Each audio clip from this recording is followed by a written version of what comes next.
Selamat datang kembali, kita langsung aja nih masuk ke pembahasan mendalam kita, sumbernya dari kutipan buku How to Talk to Anyone.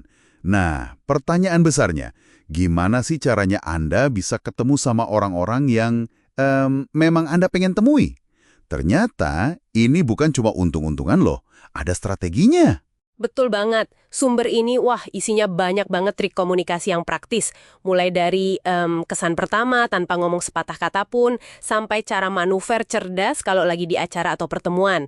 Nah, kita bakal coba saring nih beberapa teknik yang paling pas buat misi Anda ini, yaitu membangun koneksi secara sadar dan terarah. Oke, sip. Mari kita bedah bareng-bareng ya. Jadi misinya jelas, ngasih Anda senjata praktis dari bacaan ini. Biar makin pede, makin efektif gitu buat deketin orang-orang yang Anda anggap penting. Siap? Kita mulai dari yang paling dasar dulu kali ya. Kesan pertama. Bahkan sebelum kita ngomong, penampilan fisik ini, wah krusial banget ya ternyata. Sangat. Salah satu ide yang menurut saya menarik banget dari penulisnya itu teknik hashtag 4. Hang by your teeth. Ini soal postur.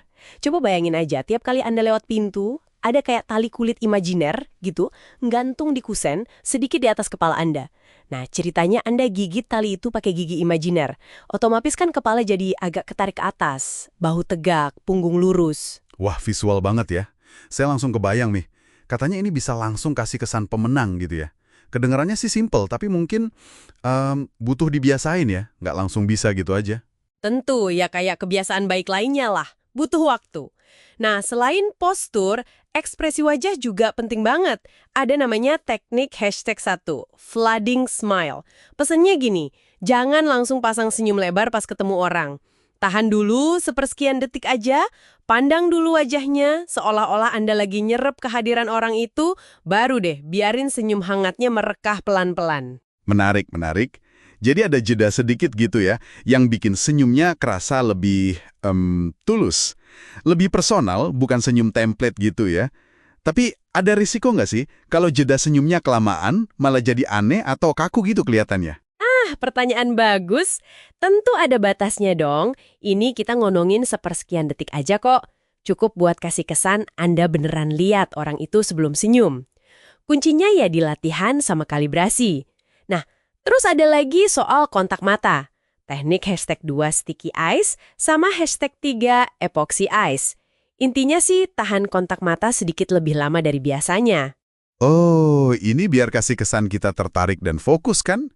Tapi saya baca sekilas nih, teknik hashtag 3 epoxy eyes yang natap target meskipun orang lain lagi ngomong, itu katanya bisa intens banget ya. Mungkin perlu hati-hati ya pakainya, jangan sampai malah bikin orang risih gitu. Benar sekali. Epoxy eyes itu powerful, kuat banget efeknya, tapi ya itu harus dipakai dengan bijak. Sesuaikan sama konteks budaya dan situasi, jangan sampai bikin orang nggak nyaman. Yang menarik dari semua ini kan, gimana detail-detail nonverbal kayak postur, timing senyum, durasi kontak mata, itu secara kolektif ngebangun narasi bawah sadar tentang kehadiran Anda. Itu semua terjadi sebelum Anda ngomong apa-apa. Ini soal gimana Anda memproyeksikan intensi dan ya nilai diri Anda. Oke, oke. Jadi kita udah siap nih secara nonverbal. Nah sekarang katakanlah kita udah di dalam sebuah acara. Ramai, banyak orang. Gimana caranya kita gerak dari yang tadinya cuma tampil oke, jadi bener-bener nyambung sama orang yang kita incar? Ada tipsnya nggak? Pertama, cara masuk ruangan. Coba pakai teknik hashtag 72, rubberneck the room. Jadi jangan buru-buru masuk terus langsung ngebaur. Berhenti dulu sebentar di pintu. Terus sapukan pandangan pelan-pelan ke seluruh ruangan. Ini ngasih Anda waktu buat mendai medan pertempuran dan juga nandain kehadiran Anda dengan tenang. Ah, iya, iya. Terus jangan pasif nunggu disapa ya.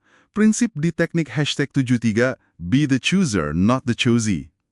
Ini penting kayaknya. Jadi kita yang aktif milih siapa yang menarik atau potensial buat didekati, bukan sebaliknya. Wah, ini mengubah dinamika banget ya, dari reaktif jadi proaktif. Nah, persis. Terus, setelah Anda lihat targetnya, seseorang yang spesifik pengen Anda temui, gimana cara deketinnya? Teknik hashtag 13, who's that? Ini bisa jadi solusi yang elegan. Anda bisa aja minta tolong tuan rumah buat ngenalin. Atau cara yang lebih halus, tanya sedikit info soal target ke tuan rumah. Misalnya pekerjaannya, hobinya apa. Terus pakai info itu buat buka obrolan. Oh, oke. Contohnya mungkin kayak gini.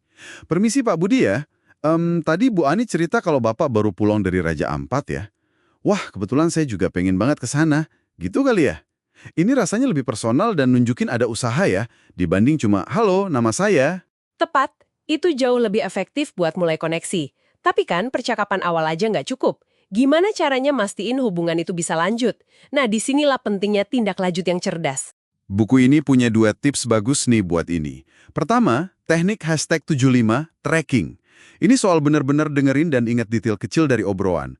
Misalnya lawan bicara cerita sepatunya nggak nyaman, atau dia punya rencana liburan impian.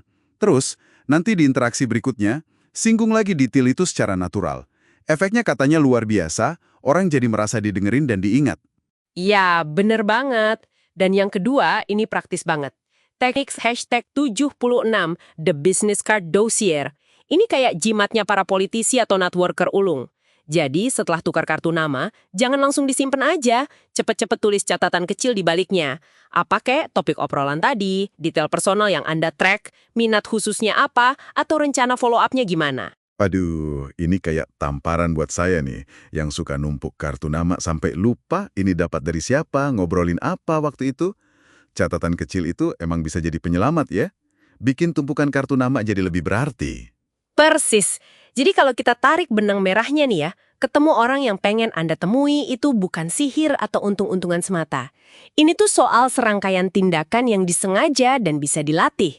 Mulai dari gimana Anda nampilin diri, cara Anda mindai dan milih target di acara, terus gimana mulai percakapan yang relevan, dan yang paling penting gimana cara nindak lanjutinya biar koneksi itu nggak hilang gitu aja. Jadi kuncinya bukan nunggu kesempatan datang ya, tapi aktif nyiptain kesempatan itu sendiri. Dengan menerapkan teknik-teknik ini secara konsisten, langkah-langkah kecil yang cerdas gitu, buat bangun jejaring yang emang kita inginkan. Dan sebagai penutup nih ya, mungkin ada satu hal yang bisa Anda renungkan. Coba pikirin deh. Pas Anda ketemu orang baru berikutnya, detail kecil apa ya dari obrolan kalian yang bisa Anda lacak atau catat di balik kartu namanya? Dan yang lebih penting lagi, gimana caranya Anda bakal gunain detail spesifik itu nanti buat memperkuat hubungan. Selamat mencoba mempraktikannya.